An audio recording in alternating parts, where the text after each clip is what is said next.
안녕하세요. 한편의 영어처럼 기억되는 수업 노음석입니다. 자, 이번 시간에는 이제 테마 55. 자, 이제 국내 항일 독립운동으로 들어가 보도록 하겠습니다. 자, 일단 1910년대부터 먼저 시작할게요. 1910년대는 죄송합니다. 무단통치 시기라서 이들이 집회 결사의 자유를 다 박탈했거든요. 그래서 이때 무언가를 만들면 무조건 다 불법 조직이야. 그래서 1910년대는 그래서 우리가 뭐라고 표현하냐면, 여러분 저희가 지난번에 그 신민의 수업을 할 때 제가 좀 말씀을 드렸었죠. 그래서 1910년대 국내는 우리가 뭐라고 표현하냐면 일명 비밀결사라고 표현합니다. 그러니까 오늘날 우리 표현으로 하면 현행법상 불법 조직이에요. 근데 그런 표현은 안 쓴다 그랬죠. 왜냐하면 현행법이 잘못됐기 때문에 불법 조직이라 그러면 우리가 잘못한 것 같잖아. 그렇죠? 원래 국민의 결사, 그러니까 조직을 만드는 건 기본적인 권리인데 그걸 사실은 얘네들이 박탈했던 거니까. 그죠? 자, 그래서 1910년대 비밀결사 조직은 실제로 여러 조직이 있습니다. 근데 우리가 이제 시험에서 여러분들이 이제 준비하셔야 될 건 이렇게 두 단체 정도만 보시면 될 것 같아요. 자, 하나는 1912년 독립의군부, 또 하나는 1915년 대한강목회. 근데 사실은 이 두 단체가 뭐의 대표냐면, 여러분 앞에서 바로 앞 시간에 임시정부 얘기할 때 제가 대동단결선언, 1917년 대동단결선언을 말씀드리면서 이런 말씀 드렸잖아요. 그러니까 1910년대 우리의 독립운동의 가장 큰 사실은 이견 중에 하나가 뭐냐면, 우리가 독립운동을 해서 우리가 국가를 되찾았을 경우에 그 국가 형태가 어떻게 가야 되느냐, 여기에 대한 여러 가지 논의가 있었다 그랬죠. 근데 가장 큰 거 두 가지가, 자, 하나가 뭐냐면 복벽주의. 그러니까 우리가 대한제국 시기에 국권을 잃었으니까 다시 국권을 되찾을 때는 대한제국 시기로 그대로 넘어가야 된다. 그리고 또 하나가 뭐냐면 공화주의예요. 사실은 이제 그 왕조가 무슨 의미가 있느냐. 그래서 사실은 이 주권을 우리 국민동지들이 계승을 했다. 그래서 우리가 되찾아야 될 새로운 국가는 그러니까 공화정책 국민국가로 가야 된다. 이게 공화주의예요. 그래서 복벽주의 공화주의가 가장 큰 두 흐름이었다. 그래서 이 대동단결 선언이라는 건 결국 뭐냐면 이 독립운동가들의 논의가 결국은 공화주의로 귀결됐음을 보여준다라고 말씀을 드렸잖아요. 그렇죠? 그런데 1910년대 비밀결사의 두 단체가 바로 그걸 대표하는 두 단체예요. 그래서 독립의군부는 일단 핵심 인물이 누구냐면 임병찬입니다. 그리고 임병찬이 고종의 밀명으로 만들었어요. 고종의 밀명으로. 됐죠? 자, 그리고 뭘 표방했다? 복벽주의. 자, 그리고 나중에 조선총독부에 국권 반환 요구서를 제출을 시도합니다. 그러다가 사실은 이게 조직이 발각돼서 뭐 안타깝게 해산당해요. 그래서 자, 독립의군부 이렇게 대표를 기억하시면 되고요. 자, 그다음에 또 하나 대한강목회입니다. 자, 1915년 대한강목회는 방금 말씀드린 것처럼 공화주의의 대표고요. 자, 그다음에 여기에 대표는 박상진, 김자진이에요. 그런데 그 김자진이 우리가 그 무장독립전쟁에서 바로 다음 강의에서 얘기할 무장독립전쟁의 그 청산리 대첩의 주역, 그래서 그 북로군정서 그 김자진입니다. 백야 김자진. 됐죠? 자, 그래서 박상진을 중심으로 해서 조직이 됐고요. 국민의연금 걷고, 그 다음에 친일부호를 뭐 처단하거나 또는 공격해서 뭐 돈을 뺏고 뭐 이런 것들을 했어요. 그래서 만주에 자, 군관학교, 사관학교 건설을 목표로 했습니다. 이게 1915년 대한강목회. 자, 이렇게 해서 1910년대 비밀결사 대표적인 두 단체, 그래서 복벽주의의 독립의군부, 그 다음에 공화주의의 대한강목회, 이렇게 두 단체 말씀드렸고요. 자, 그 다음 1920년대부터는 우리의 독립운동에 이건 뭐 제가 이제 앞에서 일제강점기 수업하면서도 좀 말씀을 드렸죠. 그러니까 1920년대 일제가 문화통치로 이제 통치 방식을 바꾸잖아. 근데 문화통치라는 것 자체가 사실은 이제 겉으로는 유화정책이지만 실제 목표는 조선 내에서 친일적 조선인들을 양성하겠다. 뭐 이런 거죠. 그렇죠? 자, 그래서 이 과정에 실제로 민족주의가 되게 취약했습니다. 이런 얘기를 앞에서 좀 말씀을 드렸어요. 그래서 민족주의는 일제와 타협하는 타협적 민족주의자들. 그러니까 이 타협적 민족주의의 가장 핵심은 뭐냐면, 우리가 일본이 우리를 독립시켜 주겠냐. 현실적으로 생각을 해봐라. 그래서 이 독립을 포기해야 된다. 그러니까 독립은 포기하고 대신에 서로 일제와 얘기를 해서 우리가 이제 일제를 도와줄 수 있는 건 도와주고, 그 다음에 우리가 얻을 수 있는 건 얻어내자. 이게 현실적인 대안이 아니냐. 라는 거예요. 이들의 생각이. 됐죠? 그래서 독립을 포기하고 대신에 우리는 어디로 간다? 자치. 그러니까 조선이라는 이 땅에 대해서는 최소한 우리가 홀로 이제 우리가 원하는 대로 무언가를 좀 할 수 있는 최소한의 자치를 얻어내는 것이 이게 현실적인 대학 아니냐라는 거야. 그렇죠? 그래서 이 타협적 민주주의를 우리가 나중에는 이제 이들을 뭐라고 부르냐면 친일파라고 부를 거예요. 자, 그리고 이제 또 한쪽에서는 타협 없다. 그래서 비타협적 민족주의지. 그래서 우리가 독립이 되든가 아니면 계속 식민지로 남든가 이거지 여기에 무슨 타협점이 있냐. 그래서 이걸 비타협적 민족주의라고 그래요. 그러니까 타협적 민족주의의 시작 가장 대표적인 인물이 춘원, 이광수, 그 다음에 육당 최남선, 최린 뭐 이런 인물들이라면 자 비타협적 민족주의의 가장 대표는 월남 이상재 선생이에요. 그렇죠? 이상재로 대표되는 비타협적 민족주의. 이러면서 민족주의 세력은 둘로 나누어지면서 많은 행동력을 상실하게 돼요. 그러나 3.1운동 이후에 자, 이 땅에 사회주의가 유입되면서 사회주의 세력들은 굉장히 이제 활동이 많아집니다. 그래서 여러 가지 청년운동, 나중에 우리가 뒤에 사회편에서 다시 할 거예요. 그래서 뭐 청년운동, 그 다음에 뭐 여성운동, 소년운동, 형평운동, 뭐 이런 여러 가지 각계 사회 계층들, 이런 사회운동이 활성화되고 단체들도 이제 폭발적으로 늘어나게 돼요.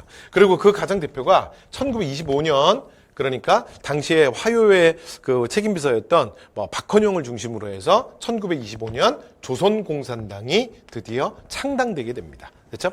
자, 이러면서 그 사회주의 세력들은 더욱 세력을 넓혀가고 있었어요. 그러니까 1920년대 앞에서 저희가 치안유지법 하면서 지금 말씀드렸죠.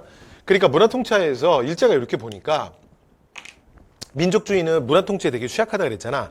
왜냐면 아직도 전근대적인 엘리트주의 이런 것들이 좀 남아있기 때문에 그 엘리트, 그러니까 나를 따라라 라고 하는 그 머리만 딱딱 잡으면 된다 그랬죠. 그러니까 일제가 조금 더 그러니까 소위 말해서 그 관리하기가 좀 더 용이하고 그에 비해서 사회주의자들은 실제로 이제 그 중심적인 인물들을 잡아도 이 사람들이 각각 자기가 어떤 계급적 의식을 가지고 나왔기 때문에 사실은 그 사람들이 변질되거나 그 사람들이 어떻게 변화가 온다고 해서 근데 밑에서 안 흔들리는 거야. 그러니까 이제 사회주의는 문화통치에 그래도 덜 취약한 거죠. 그래서 이제 일제가 만든 게 뭐냐면 보니까 이 진짜 악랄한 놈들이 빨갱이 새끼들이야. 그래서 이 빨갱이들을 때려잡아야 돼. 그래서 1925년에 자 이들이 만들었던 게 뭐냐면 치안유지법입니다. 치안유지법. 기억나시죠? 그래서 치안유지법은 사회주의자들을 본격적으로 때려잡는 거야. 자 이러면서 결국은 조선공산당이 해체돼요. 그리고 이제 주요 지도부들이 다 건거되고 이러면서 이제 이들이 일본의 직격탄을 맞게 됩니다. 이러면서 또 사회주의자들은 또 하나의 모순에 빠지게 되는데 그러니까 일제가 너무 자기들만 집중 공격을 하는 거야. 그러니까 자신들이 인민 대중 속으로 들어가서 이들을 사실은 의식화시켜내고 그들을 조직화하고 그래야 되는데 뭘 의식화시키고 조직화하니 도망다니기 바쁜데 아니면은 감옥에 들어가거나 그러니까 이들 입장에서는 너무 이제 일본이 자신의 쪽으로만 파상 공세를 하니까 인민 대중을 만날 수 있는 합법적인 공간이 필요했어요. 됐죠? 그러면서 이들 사이에서 이제 연대가 모색이 됩니다. 됐죠? 그리고 그 기폭제 역할을 했던 게 뭐냐면 중국에서 1924년에 1차 국공합작이 이루어져요. 그러니까 강도 일본과 그러니까 이제 중국이 침략하는 일제와 맞서기 위해서 그러니까 중국 국민당과 중국 공산당이 힘을 합쳐야 된다. 그래서 1차 국공합작이 이루어지거든요. 이게 국내에 알려지면서 그러니까 20년대 중반 우리의 독립운동은 크게 이제 또 하나의 흐름이 생기게 되는데 바로 우리도 중국처럼 민족적 역량을 하나로 모아야 한다는 민족유일당 운동이 크게 일어나게 돼요. 1920년대 중반부터. 됐죠? 그러니까 요 시기가 1925, 26 딱 요 시기야. 그런데 보시면 지금 보세요. 우리나라 이 땅에서도 민족주의 세력들은 둘로 나누어지면서 사실은 많은 행동력을 상실하고 그리고 큰 또 민족 독립운동의 위기를 맞게 됐고 그 다음에 사회주의가 한동안은 활성화됐지만 그러나 치안유지법이 등장하면서 일제가 집중 공격하자 이 사회주의도 큰 위기에 빠지게 돼요. 됐죠? 자 이러면서 그러니까 타협적 민족주의는 친일파니까 여기는 빼는 거야. 여기는 빼고 그 다음에 이 비타협적 민족주의와 사회주의 세력의 연대가 모색이 돼요. 이게 바로 1920년대 중반 우리의 독립운동의 가장 큰 흐름인 방금 전에 말씀드렸던 민족유일당 운동이에요. 민족유일당 운동. 여기까지 되셨나요? 오케이. 자, 이런 흐름이 1920년대에 이제 등장하게 됩니다. 그래서 이걸 좀 알아두시면 뒤로 바로 얘기들이 이어질 거예요. 자, 그 다음. 이런 상황에서 26년에 대한제국의 마지막 황제였던 고종 황제가 승하하게 돼요. 우리가 앞에서 3.1운동 편에서도 하고 왔죠. 자, 3.1운동은 누구의 죽음과 관련이 있다? 고종의 죽음과 고종 황제의 죽음과 관련이 있다. 자, 그러면 1926년 60만 세 운동은 누구의 죽음과 관련이 있다? 마지막 황제였던 순종 황제의 죽음과 관련이 있다. 여기까지 되시죠? 그래서 여러분 여기 그 60만 세 운동이랑 3.1운동이 좀 비슷한 느낌이 있어요. 둘 다 한번 체크해 볼게요. 자, 3.1운동은 누구의 죽음? 고종. 자, 60만 세 운동은 누구의 죽음? 순종. 됐죠? 자, 그리고 결론. 자, 3.1운동의 결과 중에 제일 중요한 건 뭐라고요?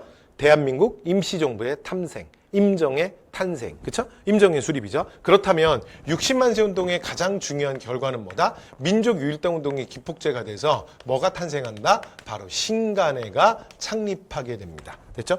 그러니까 3.1운동이 임정의 수립으로 간다면 그러니까 60만 세 운동은 뭐로? 신간의 탄생으로 이어지는 거예요. 됐죠?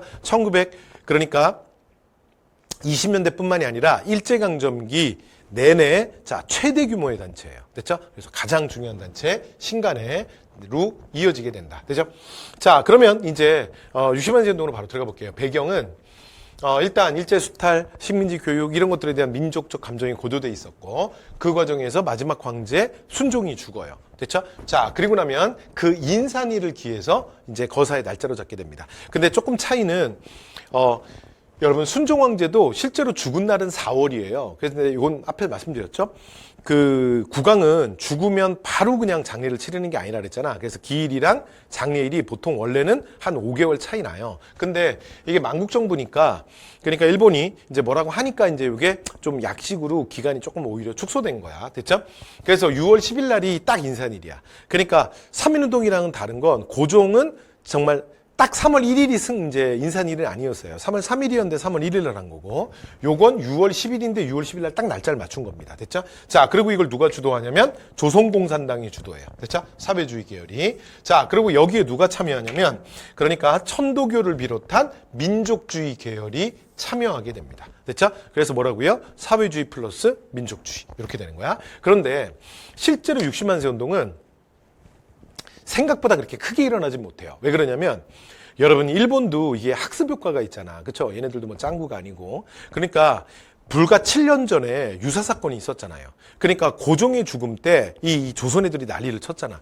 그러면 순종 때 가만히 있겠냐고. 그래서 어떻게 하냐면 치안유지법 같은 거 적용해가지고 어떻게 하냐면 사회주의자들이라든가 또는 천도교계열의 지도자들이라든가 이런 사람들을 미리 전격 체포해요.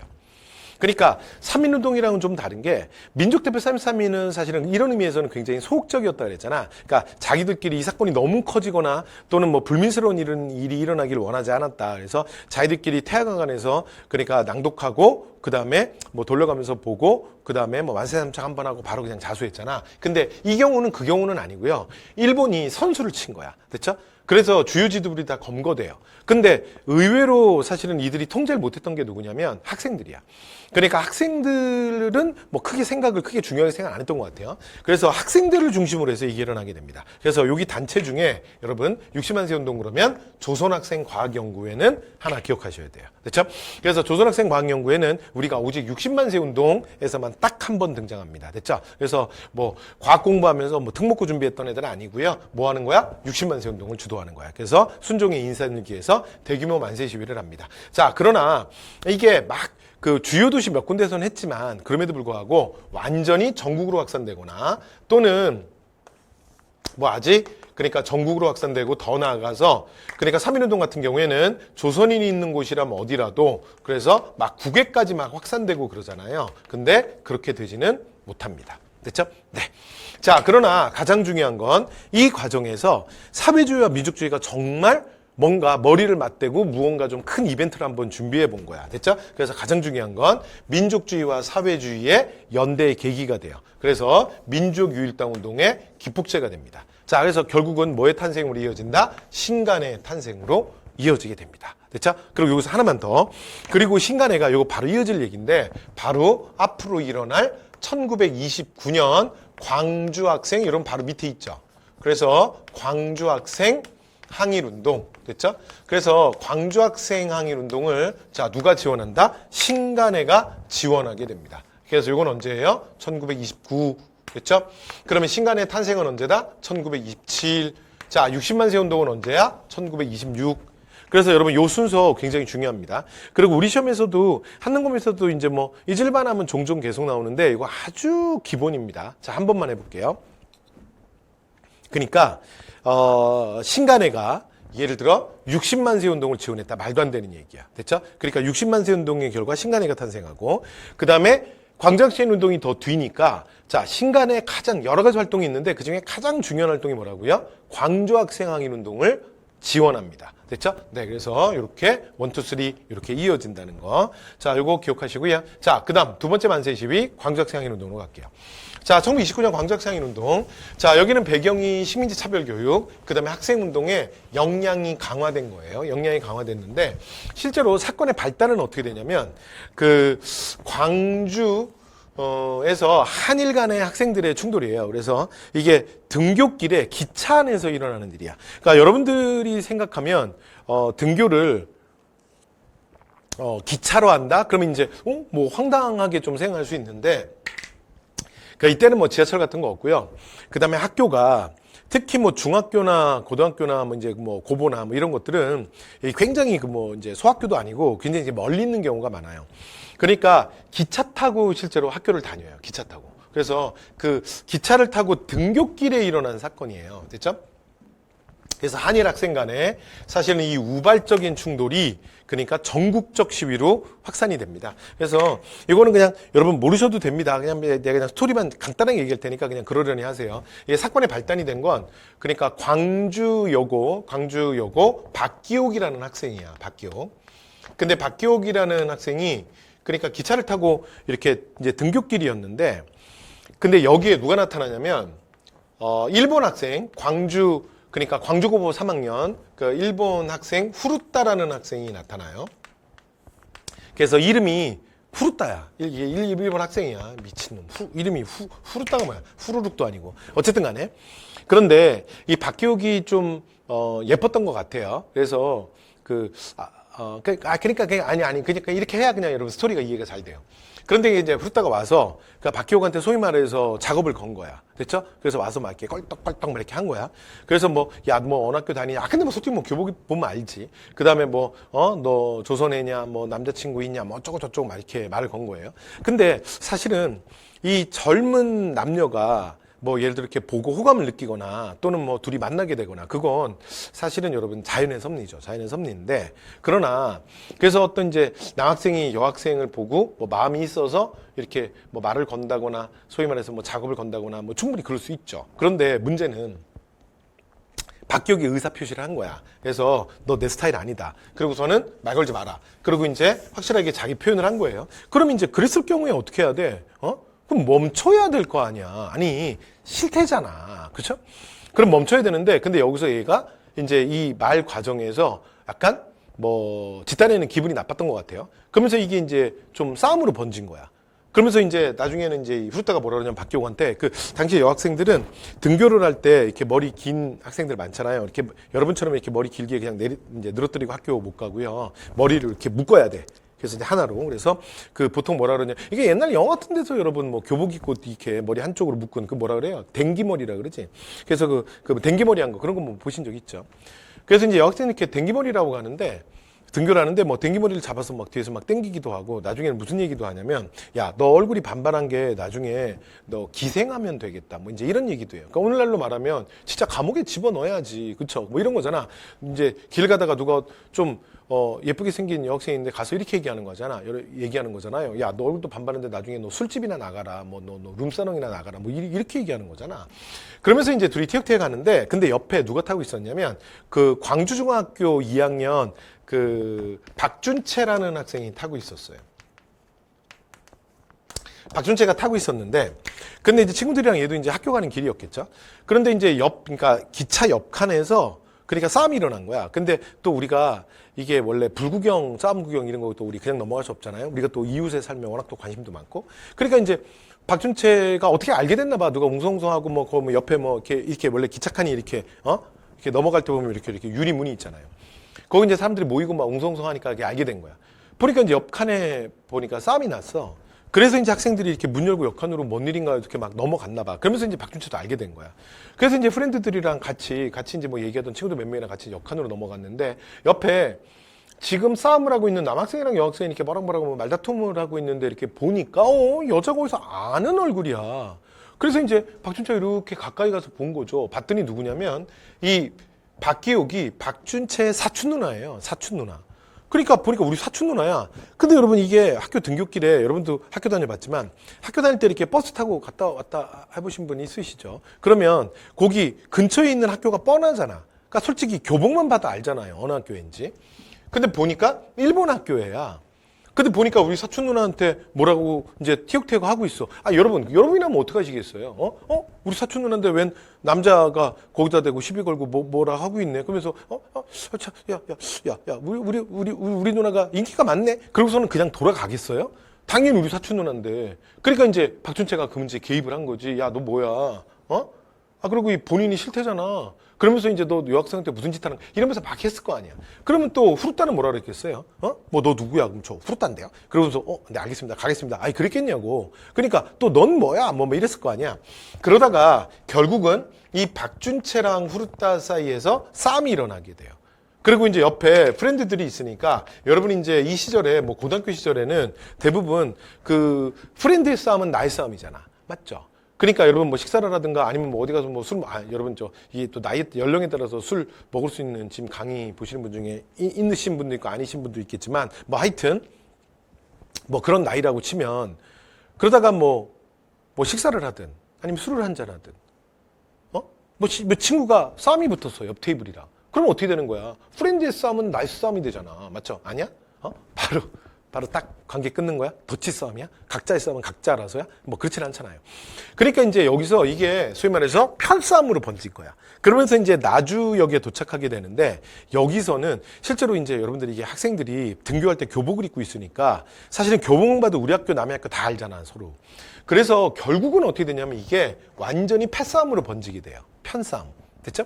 그러면서 그러고서는 이제 이게 등교길이니까 자기들끼리 막 우당탕탕탕 하고서는 학교로 등교한 거야. 근데 이제 학교에서 알게 된 거죠. 왜냐면 애들이 상태가 안 좋잖아. 그렇죠? 왜냐면 등교길에 보통 선생님들이 지각이나 복장 잘못한 거 이렇게 나와서 지키는 학생부 선생님 여러분 학교 다닐 때 있지 않았어요? 그러니까 여기서 바로 걸리는 거지. 왜냐면 옷도 찢어져 있지, 뭐 얼굴도 막 이상하지, 막 코피 흐르고 있지, 막 그러니까 그거 안 걸리겠냐고. 그래서 이제 학교에서 이걸 조사하게 되는데 이 문제를 결국은 학교에서 어떻게 처리했냐면 광주고보 학생들에게는 어떠한 책임도 묻지 않아요. 그런데 박준채를 비롯한 여기 싸웠던 친구들 있죠, 광주중학교. 그래서 이 친구들은 특히 맨 처음에 싸웠던 3명은 다 그냥 학교에서 제적을 시켜요. 그죠? 자, 그리고 이제 나머지 가담했던 사람들은 이제 정도에 따라서 정학 이렇게 되는 거죠. 이러면서 이제 이 문제가 일단락 되는 듯 했는데 문제는 후루따의 아버지가 이 사실을 알게 돼요.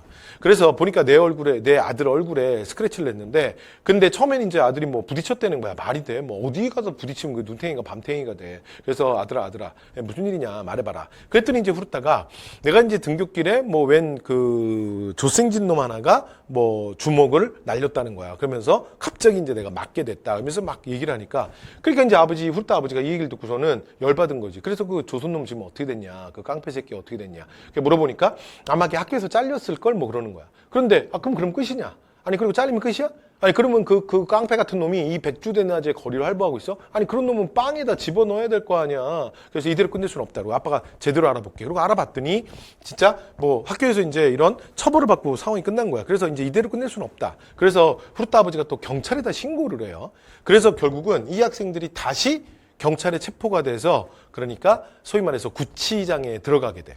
자, 이 소식이 그러니까 광주 전역으로 알려지자 광주에 있는 학생들이 폭발하게 됩니다. 됐죠? 네, 그래서 일본 경찰이 편파적 처리, 그래서 학생 중심으로 해서 투쟁이 전개가 됩니다. 그리고 여기에서 끝나는 게 아니라 실제로 이제 더 나아가서 어디로 가는 거야? 여기에 일반 시민들도 참여하게 돼요. 여기까지 됐죠? 그리고 신간회가 진상조사단을 파견하고 그 다음에 여러 단체들이 이 사건을 지원하게 됩니다. 그래서 결국은 이게 어떻게 되냐면 전국적 시위로 확산이 됩니다. 그래서 전국 나아가서 국외까지. 됐죠? 그래서 여러분 3.1운동 이후에 최대 규모의 만세 시위는 3.1운동 이후에 최대 규모의 민족운동은 60만세 운동이 아니라 뭐다? 광주 학생 항일운동입니다. 됐죠? 자, 이렇게 해서 광주 학생 항일운동에 대한 말씀 드렸습니다. 됐죠? 그래서 지금도 여러분 혹시 학생의 날 알고 계세요? 학생의 날? 어린이날 말고 어버이날 말고 학생의 날 언제인지 아세요? 학생의 날이 11월 3일이거든요. 근데 그게 왜 11월 3일이냐면 바로 광주 학생 항일운동이 일어난 날이 1929년 11월 3일이에요. 그래서 지금도 우리가 그날을 학생의 날이라고 기념합니다. 자, 이렇게 해서 자, 광주 학생 항일운동까지 말씀드렸고요. 자, 그다음 이제 민족유일당운동으로 들어갈게요. 자, 조금 전에 민족유일당운동이 일어나게 되는 전체적인 배경에 대한 건 조금 말씀을 드렸어요. 자, 그래서 일단 가장 큰 배경은 그러니까 자, 중국 내에서 1차 국공합작이 일어났다. 기억나시죠? 이게 이제 국내에 알려지면서 우리도 민족적 역량을 모아야 될 것이 아니냐라는 이런 논의들이 일어나게 돼요. 자, 그래서 이제 일단 국외에서는 도산 안창호의 발의로 한국독립유일당 북경촉성회가 개최됩니다. 요건 바로 다음 강의 무장독립전쟁에서 요건 다시 제가 할 거예요. 도산 안창호의 발의로 이루어지고요. 그래서 실제로 당시에 국외에 그러니까 우리의 독립운동의 거점이 세 개로 나눠져 있었거든요. 그래서 참의부, 정의부, 그 다음에 신민부 이렇게 세 개로 나눠져 있었어요. 그래서 이걸 3부라고 부르는데 이건 다음 강의에서 바로 다시 나올 거예요. 그래서 이 북경촉성회 이름이 좀 길죠. 그래서 줄여서 우리가 그냥 북경촉성회라고도 부르는데 이 북경촉성회에서 3부를 하나로 통합하자는 논의가 이루어지게 돼요. 됐죠? 자, 그리고 이제 또 하나. 코민테른에서도 그러니까 뭐 계급투쟁도 중요하지만 각자의 상황에 맞춰서 또 민족투쟁에 필요하다면 뭐 연대할 수 있다라는 이런 이제 뭐 코민테른의 지시도 있었어요. 여러분 코민테른이라는 게 뭐냐면 국제사회주의 기구예요. 국제. 됐죠? 이 국제사회주의 기구고요. 그 다음에 국내에서는 이건 조금 전에 말씀드렸잖아요. 그러니까 이 문화통치의 결과 타협적 민족주의가 등장하면서 자 이제 국내 민족주의 독립 세력들은 많은 힘을 잃고 막 분열되고 있었어. 자, 그 다음에 또 하나 사회주의가 대신에 거기를 대체하면서 굉장히 사회주의 운동이 활성화되고 있었는데 1925년 일제가 치안유지법을 만들고 사회주의를 본격적으로 탄압하면서 사회주의도 큰 위기에 빠져요. 이러면서 그러니까 민족주의를 비롯한 다른 세력과의 연대 필요성이 제시되고 있었어요. 되죠? 자, 이런 상황 속에서 뭐가 일어난다? 60만세 운동이 그 기폭제 역할을 합니다. 그렇죠? 이건 제가 60만세 운동에서 말씀드렸죠? 그래서 서로 민족적 역량을 하나로 합쳐야 된다는 필요성을 느끼고 있었지만 그러나 이 둘이 생각이 너무 달랐기 때문에 그러니까 힘을 모아서 함께하는 게 그렇게 쉽지만은 않았거든요. 그러나 60만세 운동을 준비하는 과정에서 사회주의 계열의 조선공산당과 그 다음에 민족주의 계열의 천도교가 힘을 모아서 함께 준비를 하거든. 근데 물론 중간에 일본이 전격적으로 지도부를 체포해서 원래 자신들이 의도하는 대로 60만세 운동이 진행되지는 못해요. 그러나 그럼에도 불구하고 함께 무언가 단결된 무언가를 준비하면서 이제 공감대가 좀 쌓인 거지. 됐지? 자, 그래서 이 60만세 운동을 기점으로 해서 그 다음에 이제 신간회로 넘어가게 돼요.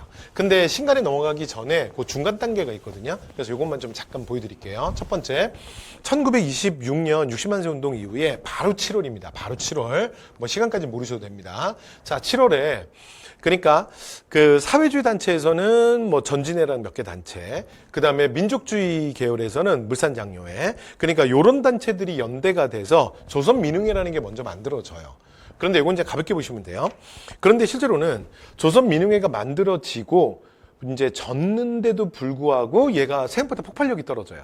그러니까 그냥 만들어지고 약간 소강 상태에 빠집니다. 됐죠? 그리고 나머지 사회주의 단체들이 당시에는 민족주의 운동은 많이 좀 위축됐었고 사회주의 운동이 좀 많이 활성화됐다 그랬잖아. 그러니까 사회주의 단체들이 많았거든요. 그런데 그러니까 나머지 사회주의 단체들이 이제 좀 관망세로 돌아선 거야. 뭔가 액션이 없는 거예요. 그러면서 잠깐 소강 상태에 빠져요. 그런데 이 상황에서 일본 유학생들을 중심으로 해서 1926년에 정회란 단체가 만들어지거든요. 그런데 이 정회가 1926년 11월에 정회 선언이라는 걸 발표합니다. 근데 그 내용이 뭐냐면 우리가 그러니까 일본과 싸우기 위해서 저들이 타락한 형태가 아니라면, 타락한 형태는 여기서 뭘 얘기하는 거냐면 타입적 민족주의자들, 자치론자들 얘기하는 거야. 자, 타락한 형태가 아니라면 자, 우리의 민족적 역량을 힘을 모아야 한다. 됐죠? 자, 그러면서 민족주의 세력과의 제휴의 필요성을 강조하는 정우의 선언을 발표해요. 근데 이 정우회 선언은 여러분 좀 기억하셔야 되는 게 얘가 실질적인 기폭제입니다.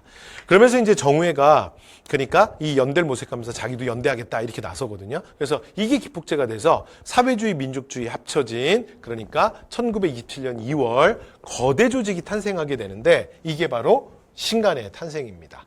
됐죠? 그래서 자, 신간회가 이렇게 1927년 2월에 탄생하게 돼요. 그런데 여러분 신간회는 일단 기억하실 때 어떻게 기억하냐면 일단 기본이 홀수로 기억하시는 거야. 그래서 신간회는 이렇게 하는 거예요. 제가 해볼게요. 27, 29, 31 됐죠? 이렇게 홀수로 기억하는 거예요. 신간회는 됐죠? 그래서 27년에 탄생하고요. 그 다음에 주요 활동, 신간의 주요 활동은 뭐 여러분들이 주요 사건만 다 연도 외우지 않아도 되고요. 하여튼 신간의 주요 활동은 그냥 무조건 다 29년이야. 시험에 나올 수 있는 것. 됐죠? 자, 그리고 31년 정격 해체입니다. 안타깝게 정격 해체. 그래서 자, 신간에는 27, 29, 31 이렇게 가시면 돼요. 자, 그러면 이제 성립갑니다. 첫 번째, 자, 요건 앞에서 말씀드렸죠. 비타입적 민족주의 대 사회주의 세력이 연합하는 거예요. 그래서 사실은 민족유일당 운동의 결과물이죠. 됐죠? 우리가 강도 일본과 싸우기 위해서 민족적 역량을 하나로 모아야 한다. 됐죠? 자, 그 다음에 강령. 강령은 세 가지인데, 여러분 이거 중요합니다. 그러니까 요 자료가 나오면, 무조건, 신간회구나. 이렇게 생각하시면 돼요. 첫 번째, 정치 경제적 각성을 촉구한다. 원. 됐죠?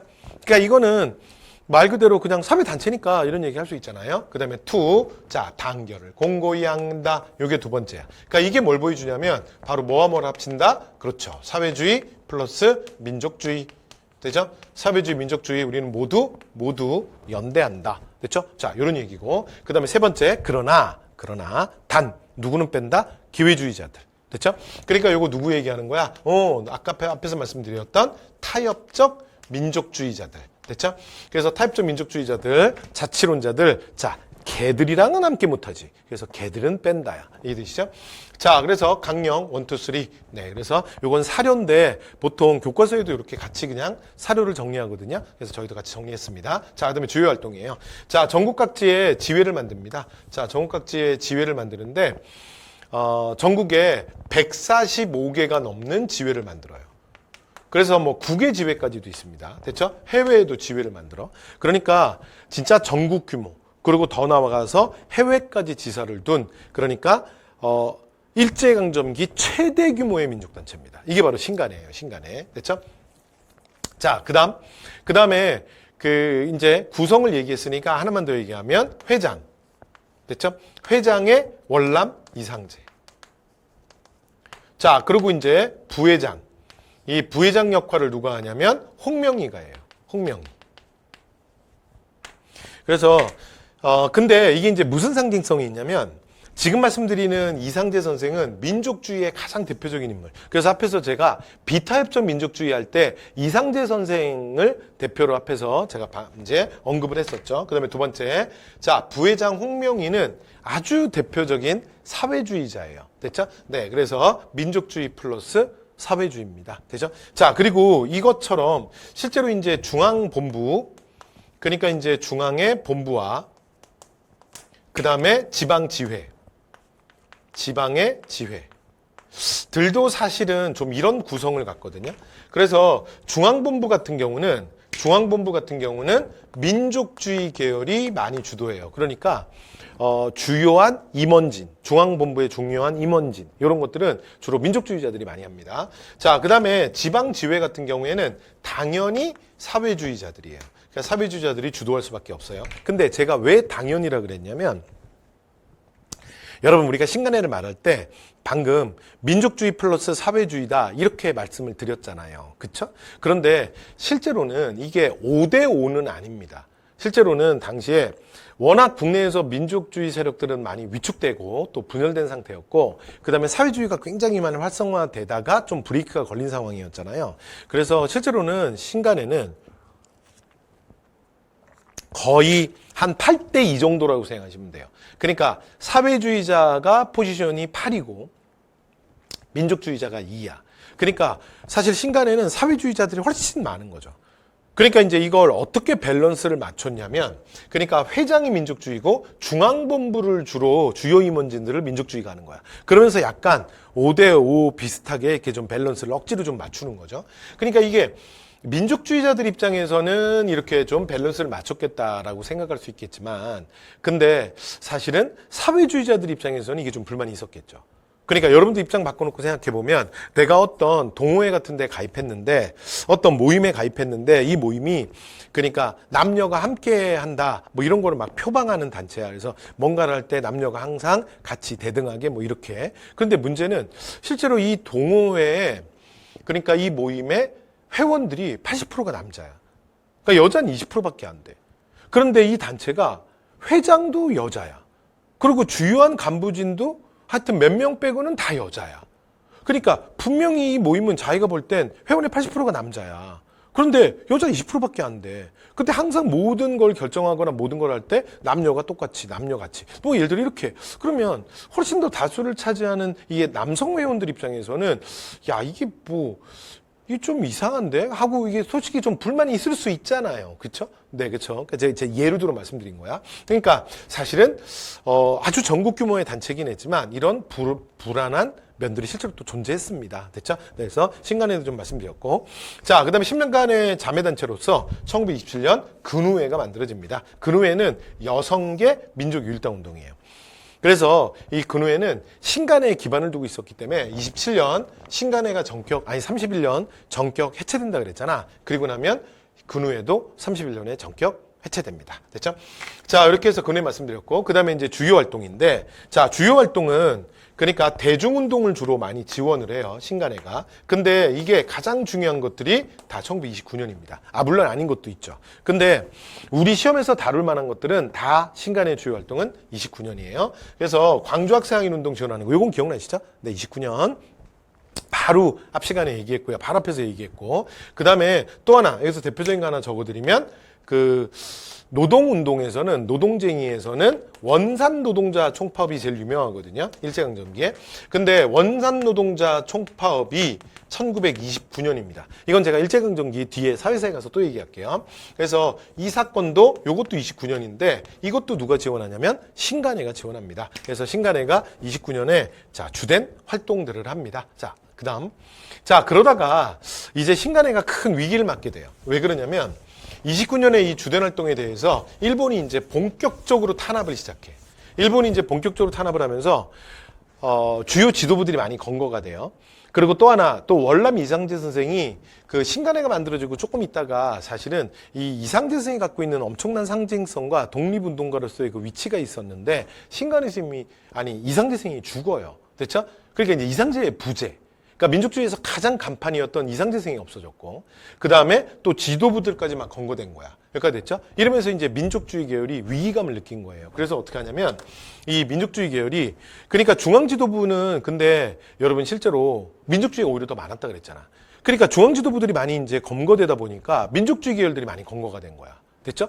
자, 그러니까 민족주의가 여기서 위기를 느낀 거지. 만약에 중앙본부의 주요한 임원진마저도, 그러니까 지방지회에서 사회주의자들이 올라와서 만약에 그 자리를 차지해버리면 신간회가 너무나 사회주의 단체가 될 수 있다. 그래서 우리가 이제 어떻게든 이 중앙본부의 어떤 권력 또는 이 헤게모니는 우리가 지켜야 된다. 그래서 무리하게 이 민족주의 계열들이, 그러니까 바깥에 있는 자치론자들 있죠. 이런 민족주의 계열의 자치론자들까지도 참여를 시켜요. 신간에. 됐죠? 이러면서 중앙지도부가 많이 우경화된 거야. 됐죠? 자, 이러다 보니까 이 과정에서 무슨 일이 벌어지냐면 지방지회와, 그러니까 지방의 지회들 있잖아요. 여기와 갈등이 증폭되는 거야. 여기까지 되신 거죠. 이렇게 이제 갈등이 증폭되고 있었어. 자, 요 과정에서 그러니까 코민테른이 노선 변경을 얘기합니다. 요거 아까 기억나세요? 국제사회주의기구, 국제사회주의기구 코민테른이 더 이상은 민족주의자들과 연대하지 마라. 우리는 어차피 같이 못 간다. 근데 이게 왜 그러냐면, 그래서 중국 상황을 조금 말씀드려 볼게요. 그러니까 국내에서 그러니까 민족 일당운동이 일어나는데 경제적 민제 굉장히 중요한 기폭제 역할을 했던 게 1차 국공합작이라 그랬잖아. 그쵸? 그러면서 이들이 어떻게 하냐면 1928년에 그러니까 북벌을 완수해요. 그러니까 이들이 북벌을 완수하거든요. 그러면서 얘들이 이제 그 군벌들 그리고 친일파들을 몰아내고 그러니까 베이징을 점령한 거야. 그렇죠? 자, 그런데 그러니까 이 1차 국공합작이 중국 내에서 나름 성공을 한 거죠. 자, 그런데 그 정권을 잡았던 국민당 정부가 그러니까 그러니까 국민당 정부가 정부 구성을 하는데 정부 구성을 할 때 원래 사회주의자들과의 약속을 어긴 거야. 그러니까 여러분 이게 무슨 얘기냐면 그러니까 당시에 국공합작을 해서 그 중국이 그 중화민국이 제대로 전체 통치를 못하고 완전히 그 무정부 상태처럼 돼요. 그러면서 각 지역을 군벌들이 막 등장해서 중국이 굉장히 큰 나라잖아. 군벌들이 등장해서 막 각각 지역을 다스려. 그러니까 요건 이제 다음 시간에 무장독립전쟁 할 때 그래서 이 미사 협정이라는 게 등장하게 된다. 그러면서 제가 다시 또 말씀을 드릴 거거든요. 근데 어쨌든 간에 그래서 이제 막 군벌들이 그러니까 뭐 생각하면 되냐면 전국시대, 춘추전국시대. 됐죠? 그리고 우리나라로 말하면 신라 말. 됐죠? 지방 호족들이 각 지역을 각각 통치하고 중앙정부는 그러니까 힘을 상실하는 그 시대를 생각하면 돼요. 근데 그 군벌들이 사실은 자신들의 여러 가지 기득권을 지키기 위해서 친일적 행위들을 많이 해요. 그렇죠? 그래서 군벌을 몰아내자. 그리고 이제 외세를 몰아내자. 그래서 반제국주의. 예? 근데 그 당시에 그 중국한테 가장 대표적인 반제국주의는 일본이었거든. 그러니까 반일. 뭐 이제 이런 기치로 1차 국공합작이 이루어져서 결국은 베이징을 점령하면서 군벌 문제를 좀 정리를 합니다. 자, 그리고 이제 중국 국민당 정부가 구성되는데 여기에서 사회주의자들을 철저하게 배제시켜요. 얘네들을 제외시켜 버리는 거야. 근데 이런 변화가 생기는 가장 큰 이유가 뭐냐면 실제 1차 국공합작이 1924년에 이루어질 때 이때 국민당 이제 총통이 누구냐면 순원이에요. 순원.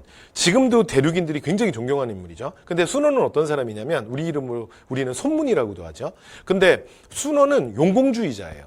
그러니까 중국을 위한 거라면 내가 공산주의와도 얼마든지 손잡을 수 있다. 이런 사람이 순원이거든요. 근데 순원이 갑자기 죽고 그 다음에 짱지스가 2대 총통이 돼. 원래 2대 총통이 원래 될 다른 사람이 있긴 했는데 이 사람이 갑자기 이름이 생각이 안 나네. 그러니까 갑자기 황당하게 얘가 친일파로 바뀌어요. 그러면서 이제 국민당 2대 총통이 짱지스가 되거든요. 그런데 이 짱지스가 어떤 인물이냐면 이 사람은 순원이랑 완전 달라요. 그래서 짱제스는 아주 대표적인 반공주의자야. 그래서 이 사람은 공산주의자들을 완전 싫어해. 그러니까 지나가다가 빨간색만 봐도 막 깜짝깜짝 놀라는 사람이에요. 됐죠? 그래서 국민당 정부를 구성하던 2대 총통, 그러니까 국민당 2대 총통 짱제스는 뭐라고 생각했냐면 저 빨갱이 새끼들은 나중에 반드시 문제가 될 거다. 이렇게 생각한 거야. 그러니까 처음에 약속을 어기고 이게 힘을 합쳐서 같이 한 거잖아. 그쵸? 그런데 물론 이제 국민당이 훨씬 더 숫자는 많았어요. 그렇다 하더라도 공산당의 지분도 있잖아. 함께 힘을 모아서 했으니까. 근데 그걸 모든 정부 내각 구성할 때 공산당을 싹 빼는 거야. 그리고 더 나아가서 여기서 끝나는 게 아니라 황당하게도 공산당 토벌을 시작해요. 공산당을 진짜 잡아 죽이는 거야.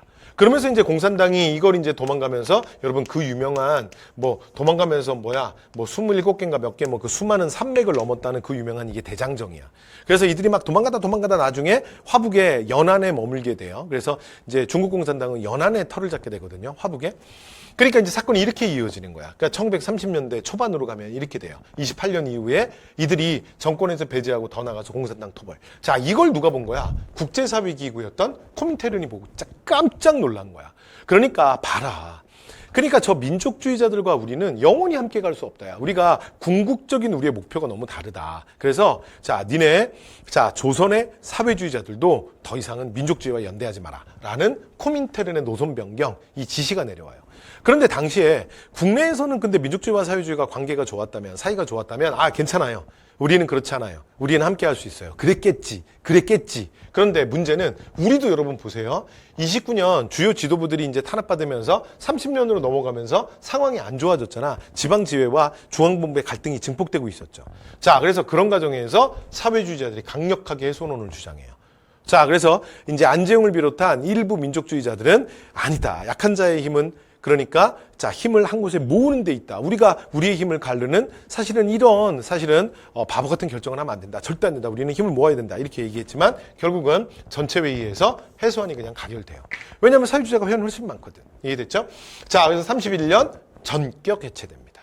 사회주의자들이 나가는 순간 무조건 해체야. 여러분 생각해 보세요. 어떤 모임이, 어떤 동호회가 회원의 80%가 나가는데 어떻게 그 모임이 유지가 됩니다. 유지가 됩니까? 그래서 전격 해체. 여기까지 됐죠? 그래서 역사적 의의는 일제강점기 최대, 여러분 이거 합법단체입니다. 그래서 전국에 140개가 넘는 지회가 있었던 거야. 됐죠? 그래서 최대 민족협동전선의 단체입니다. 됐죠? 자, 이렇게 해서, 자, 신간회까지 저희 말씀 다 드렸고요. 자, 그러면 문제 풀면서 마무리해 보도록 하겠습니다. 자, 3번의 가된차예요. 자, 뒤 넘겨보세요. 자, 문제 3번입니다. 지난 3일 키워드만 빨리빨리 잡아볼게요. 전남 광주네. 근데 광주 고보 학생과 중학생의 충돌 사건이야. 근데 거기에 대해서 가예 본부가 중앙상무집행위원회 결의로서 이 지역에 대해서 여러 가지 조사 보고를 지령했대요. 됐죠? 그리고 이제 주요 간부들이 이제 여러 가지 긴급 회의를 했어. 그래서 이 사건에 대한 철저히 조사를 하고 구금된 학생은 누구냐면 아까 제가 그 박준채와 그 친구들 맨 처음에 싸웠던 친구들이 있다 그랬잖아. 그래서 그 학생들의 석방도 교섭하기 위해서 중앙위원장에 어쩌고저쩌고 해서 최고 간부들을 광주까지 특파하기로 했대요. 끝났다. 자, 이거 뭔지 알겠어요? 지금 주어진 사건이 뭐야? 1929년 광주 학생항해. 그러면 지금 이거 어디 본부에서, 가 본부에서 이거를 지금 보고를 하고 조사를 하고 지원을 하려고 하고 있잖아. 그러면 가단체는 뭐예요? 그렇죠. 신간회지, 신간회. 자, 신간회. 그럼 이제 문제 신간회로 갑니다. 조선혁명 선언 활동 지침. 이건 우리 다음 시간에 배우게 될 의열단입니다. 의열단. 됐죠? 자, 그래서 이건 조선혁명 선언 단지 신체후생의 의열단에 대한 문제고요. 정답이잖아요. 1927년 탄생하지. 그 다음에 조선학운동 여유당 전선은 요건 문화파트에 가서 할 거예요. 됐죠? 그래서 뭐 안재홍, 정인보 이런 인물들이고 조선의 삼균주의. 여러분 이거는 바로 지난 시간에 했잖아요. 이거 뭐야? 대한민국 임시정부잖아요. 임정. 그죠? 그 다음에 대성학교, 오산학교 그러면 요거 조심하셔야 돼요. 신간회가 아니라 1907년 우리가 그 근대기한기에서 배웠던 신민회죠. 그쵸? 네. 자, 이렇게 해서 정답 2번이었습니다. 그래서 이번 시간에 자, 국내 60만 세 운동, 광주학생회 운동, 그래서 신간회까지 저희 정리해 봤습니다. 여러분 수고 많이 하셨습니다.